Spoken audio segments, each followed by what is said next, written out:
മുനമ്പം ഭൂമി പ്രശ്നത്തിൽ സർക്കാർ നിയമിച്ച ജുഡീഷ്യൽ കമ്മീഷൻ ഹൈക്കോടതി റദ്ദാക്കി. കമ്മീഷന്റെ നിയമസാധുത ചോദ്യം ചെയ്ത് വഖഫ് സംരക്ഷണ വേദി നൽകിയ ഹർജി പരിഗണിച്ചാണ് കോടതി നടപടി. ജസ്റ്റിസ് ബെച്ചു കുര്യൻ തോമസിന്റേതാണ് ഉത്തരവ്. മുനമ്പം ഭൂമി വിഷയം വഖഫ് ട്രൈബ്യൂണലിന്റെ പരിഗണനയിലിരിക്കെ സർക്കാർ കമ്മീഷനെ വെച്ചത് ശരിയായില്ലെന്ന് ചൂണ്ടിക്കാട്ടിയാണ് കമ്മീഷൻ നിയമനം ഹൈക്കോടതി റദ്ദാക്കിയത്.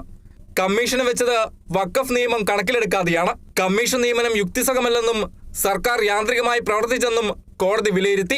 ജുഡീഷ്യൽ കമ്മീഷൻ നിയമനത്തിൽ പൊതുജന താൽപര്യമില്ല, സർക്കാർ നിയമപരമായ സാധ്യത പരിശോധിച്ചില്ലെന്നും കോടതി നിരീക്ഷിച്ചു. സർക്കാരിന് ജുഡീഷ്യൽ കമ്മീഷൻ നിയോഗിക്കാൻ വിവേചനാധികാരമുണ്ട്.